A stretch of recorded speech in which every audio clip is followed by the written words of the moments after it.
Estamos hablando de la figura del receptor judicial, ese personaje que ya hemos visto a veces parece como medio malvado, pero está haciendo su pega y muchas veces también no están bien tratados.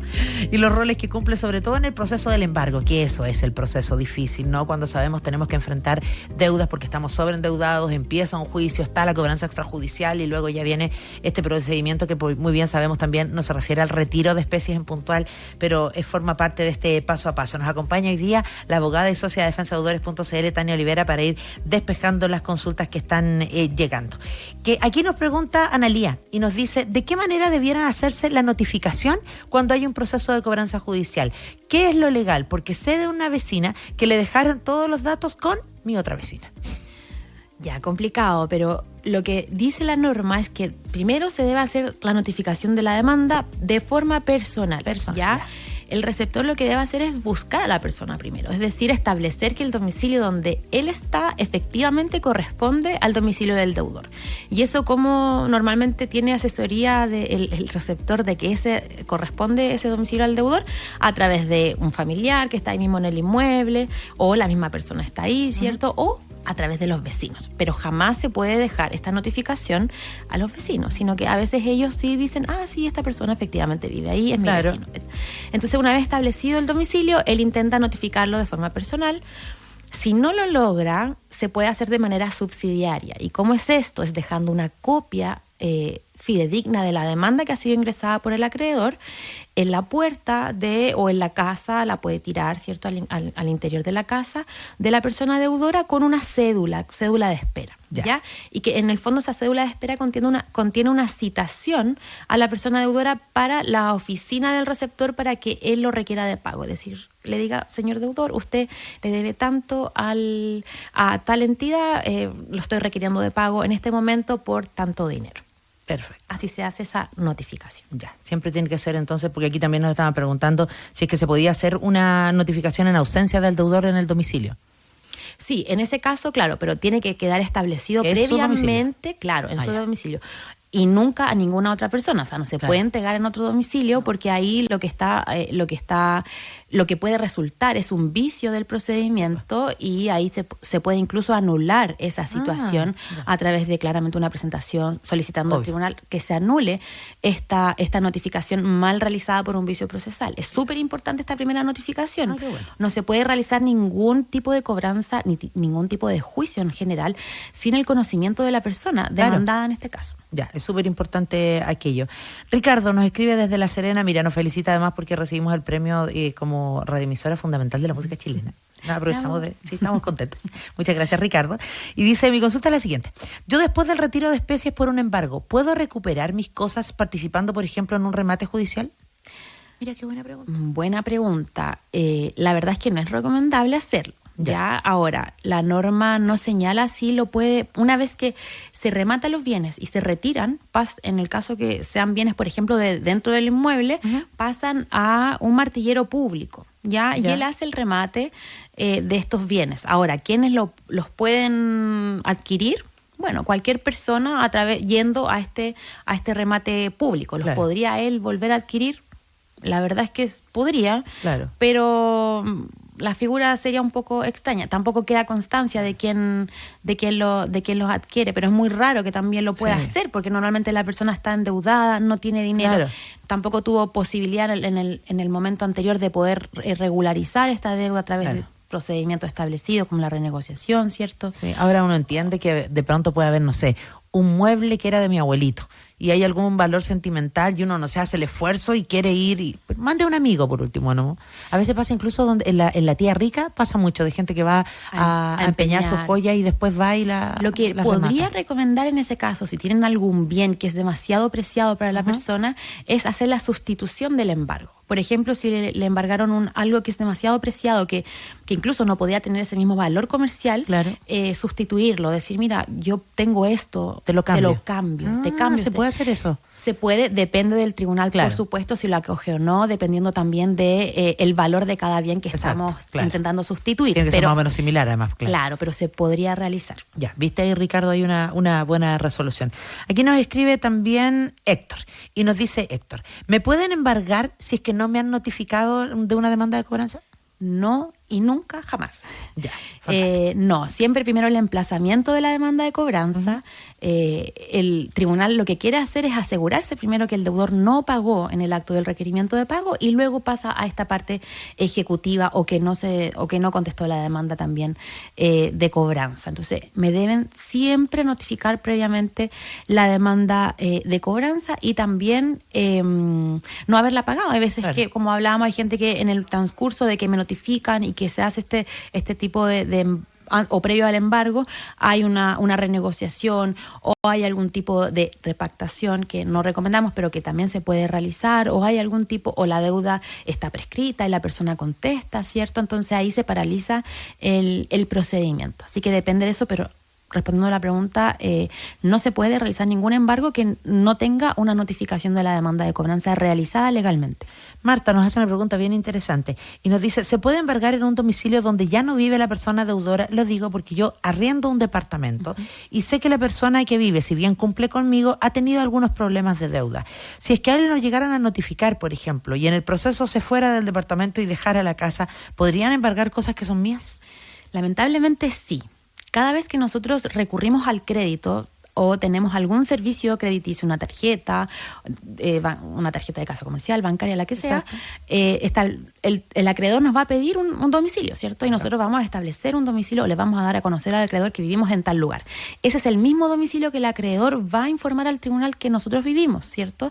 Pero el tribunal no tiene la obligación, ni siquiera el receptor, de establecer medidas de investigación, ¿cierto? Si es que corresponde o no la persona deudora. Entonces, en esa pregunta, lamentablemente sí pueden embargarle, pero hay una solución para esa persona que es la tercería de posesión, ¿cierto? Ajá. O de dominio, dependiendo de cuál es la situación. Y ahí lo que se da cuenta al tribunal es que la persona deudora no vive en el domicilio, o que en el caso que viva incluso, esas especies embargadas no corresponden a la persona. Ahí obviamente hay que presentar medios de prueba, hay que presentar testigos, dependiendo de qué tipo de tercería es la que presentó el abogado que lo representa. Tania, y para complementar la pregunta de Marta, ¿en qué momento hay que hacer esa tercería? Porque estoy tratando de ponerme en su situación. Hay tanta gente en este país que arrienda sus domicilios y no necesariamente lo hace a través de una corredora de propiedades, por ejemplo. Entonces, si yo soy arrendatario, a lo mejor ni siquiera sé, como Marta, que sí sabía que tiene deudas y se me va el arrendatario de repente y descubro que me vienen a embargar y yo me encuentro ahí con la situación.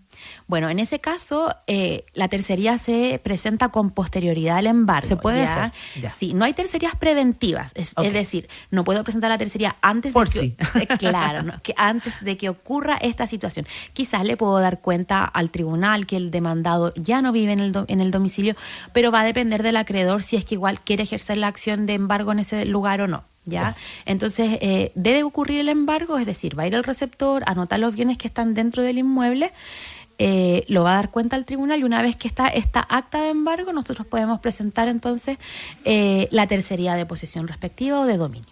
Perfecto. Aquí nos pregunta también Víctor Hugo y nos dice, si es que llega un receptor judicial, ustedes decían que debe acreditarse como tal. ¿Qué debiera pedirle yo para esa acreditación y cómo debiera ser la interacción con él? Perfecto. Bueno, lo primero es el nombre, ¿cierto? La resolución judicial donde ordena la diligencia que está realizando, ya sea notificación, ya sea embargo, requerimiento de pago, retiro de especies. Ahora, es difícil, bueno, le puedo pedir incluso su identificación personal, ¿sí? ¿Cierto? Ya. Pero igual es difícil saber para la persona si realmente está habilitado o no para ser receptor judicial. Exacto. Pero como decíamos, tenemos la ayuda de la tecnología y del internet, y puedo en el mismo momento, si es que sé por supuesto hacerlo, ir a la página del Poder Judicial donde están los receptores. Hay un listado nacional de receptores judiciales. Ya.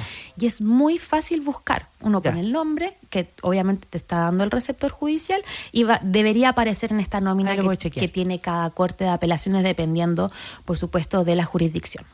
Yo siempre de abogada del diablo. Si es que, por ejemplo, llegara un receptor judicial, no sé, porque me imagino que cuando llega este dictamen usted, receptor judicial Juan Pérez, va a ser quien va a ejercer este rol. Juan Pérez se enfermó. ¿Puede ir otra persona a hacer, aunque en el documento diga otra cosa? Ya, esa pregunta es súper buena, Sandra, porque no, de verdad que sí, porque el tribunal no va a decir generalmente quién va a ser el receptor que va a realizar la diligencia. Perfecto, es como el de turno. Es más que el de turno, que podría ser, pero es el receptor que trabaja para el acreedor para esa diligencia. Es decir, yo el acreedor le va a encargar al receptor X, que está habilitado para trabajar en ciertas comunas, en ciertos lugares, que realice esa diligencia. Entonces, en general, yo no voy a saber a través de una resolución judicial quién es el receptor que lo va a realizar. Pero sí puedo ingresar a la carpeta del Poder Judicial en el momento, y el receptor, si es que sacó el expediente, que hoy son digitales, va a aparecer en una carpetita donde dice receptores, va a decir tomada por el receptor tanto, en la fecha tanto. Entonces, eso es lo que me va a dar cuenta, o a través de esta nómina de receptores lo que mencionaba recién, el registro. Entonces, claro, generalmente no vamos a saber quién es el indicado porque eso lo decide el acreedor. Ya, pero por lo menos ya sabemos si es que está autorizado para hacerlo y si es que fue abierta la carpeta para él. Digamos, exactamente. Puntualmente. Perfecto. Claudia también nos pregunta esta tarde y nos dice, Claudia, pero si queremos evitar todo este proceso. La ley, ¿cierto? 20.720, podríamos renegociar las deudas. Sabemos que tienen que tener 90 días de mora, ¿cierto? Que tenemos que tener más de un acreedor. Podríamos asociarnos, o sea, acogernos a ese procedimiento. Si ya sabemos que no podemos pagar, podríamos contemplar a través de la ley 20.720 el procedimiento de quiebra, ¿cierto? En ese caso igual vamos a llegar a una incautación de bienes porque se deben entregar los bienes, o bien a través de un asesor, ¿cierto? Un abogado que pueda revisar estas acciones, que muchas de ellas también están prescritas o que se retoman en el camino y que uno puede incluso declarar el abandono del procedimiento. Hay varias alternativas. O sea, ahora, ¿qué puedo hacer antes de que me demanden? La renegociación podría ser el camino, ¿cierto? Siempre y cuando se tenga la liquidez mensual y para que comprometerse, para poder pagar ya. Exacto, comprometerse a poder pagar. Sabemos que las personas que ingresan a estos procedimientos no pueden pagar tanto mensual, pero pueden pagar y quieren pagar, porque eso es lo normal de un deudor, que siempre quiera pagar. Pero a través de este procedimiento se pueden bajar las cuotas, se pueden contemplar otras series de beneficios que puede tener la persona y que puede evitar el embargo, evitar toda esta situación que obviamente nadie quiere pasar. Sí, pues efectivamente, eso es súper importante. También complementando esa mirada, Tania, tú mencionabas que se puede recurrir a la quiebra, que esa es una alternativa, ¿no? Para responderle a nuestro auditor. En la quiebra hemos aprendido que cuando se termina el proceso, tú quedas con tus deudas finiquitadas y quedas con el saldo cero y puedes empezar una nueva vida. Por eso la ley de insolvencia y reemprendimiento. En el caso de un remate, si es que se rematan productos pero no alcanzan a cubrir ¿la deuda también queda en cero o uno sigue debiendo? Ya, esa es la gran diferencia del por qué la ley 20.720 nos da realmente un respiro, ¿cierto? A diferencia de un procedimiento de cobranza general, ¿cierto? Donde voy, entre comillas, defendiéndome o contestándole a cada acreedor uno a uno, ¿ya? Ahora, si rematan el bien y yo tengo más deudas, el bien cuesta, no sé, 100 millones y yo debo 200 millones, quedo con esa deuda, quedo con esta diferencia, claro. El remanente. Además hay que contemplar que además de la deuda capital, me van a cobrar los acreedores intereses, me van a cobrar todas las gestiones que realicen los receptores judiciales. Ellos estampan honorarios en cada gestión que realizan y esos honorarios los paga el deudor, no son de cargo de la acreedor. Entonces, la deuda no es la que uno realmente conoce como, mira, debo 3 millones, no. Claro. Va aumentando en la medida que se van haciendo más diligencias también, o que pasan más años y la persona no toma algún tipo de acción. Ya, Humberto, nos quedamos con esta pregunta también, porque está bien interesante. Nos dice, si ya sé que me anda buscando un receptor judicial, ¿puedo llegar a algún acuerdo comercial en ese momento o ya tengo que vivir el proceso completo hasta el remate? Sí, claro. De hecho, el receptor judicial solo va a cumplir las órdenes que le solicite el acreedor, ¿cierto? O el tribunal a través de alguna solicitud de parte, ya sea del deudor, a través de su representante o del acreedor. Entonces, puedo iniciar acciones para poder paralizar estos juicios o renegociar o llegar a un acuerdo de pago o analizar qué tipo de procedimiento, frente a cuál tipo de procedimiento estoy, si cumple con los requisitos para hacer una demanda de cobranza. Claramente sí, aunque un receptor lo esté buscando. Ah, perfecto. Mira, ¿sabes qué? Nos preguntaba aquí también Esteban y nos decía, escuché hace algunos días que no es bueno repactar cuando uno está sobreendeudado, pero no entendí muy bien por qué. La repactación es una forma, ¿cierto?, de negociar nuestras deudas, pero que implica un nuevo acuerdo de pago solamente el acreedor al cual le debo en ese momento. Es decir, como una conversación, comillas, uno a uno. Pero normalmente, Sandra, nuestro poder hoy de negociación frente a los acreedores, que son grandes, ¿cierto? Uh-huh. Frente a uno que es un pequeño consumidor, ¿cierto? Es muy poco. Entonces, en el fondo, todas las pautas de la negociación las pone el mismo acreedor. Y eso no es beneficioso para la persona, porque nos cobran más intereses, hacen que la deuda sea más larga y por lo tanto que finalmente no sea un beneficio, quizás es un respiro en el momento, pero tiene una carga comercial importante para la familia y para la persona. Por eso nunca lo recomendamos, porque es mucho más interesante y más efectiva la renegociación, que así también lo ha dicho la Superintendencia de Insolvencia y Reemprendimiento, donde podemos negociar con todos nuestros acreedores de acuerdo a la capacidad de pago que nosotros tenemos, y ahí sí se establecen efectivamente el negociar, ¿cierto? Claro. No como en ahí tengo algún peso para negociar. Algún peso para negociar, porque además está frente a una institución y normalmente también va asociada a un consejo profesional, ¿cierto? De algún abogado que le dice, mira, vámonos por este lado. Sí, ahí efectivamente es importante porque el sartén por el mango los tienen a los acreedores en la repactación y en la renegociación consideran tu realidad y las posibilidades que tú tienes, porque si te comprometes con algo que el día de mañana no vas a volver a poder pagar, nos metemos en un círculo vicioso al final. Exactamente, quedamos en el mismo lugar e incluso peor. Exactamente. Tania Olivera, abogada, socia de defensa de deudores.cl, muchas gracias por haber estado con nosotros hoy. Gracias a ti, Sandra. Recuerden que este y todos los capítulos de la ADN Te Escucha se pueden revisar luego en Spotify por si les quedó alguna duda, y que nosotros mañana a las 4 de la tarde estamos de vuelta aquí con el ADN Te Escucha y otro tema interesante que marca nuestro día a día. Y si tu papá está endeudado, este día del padre o este mes del padre, ya regálale tranquilidad, evalúa su caso sin costo en defensadeudores.cl y al ayudarlo a renegociar sus deudas, defenderlo y no dejarlo solo también es un acto de amor.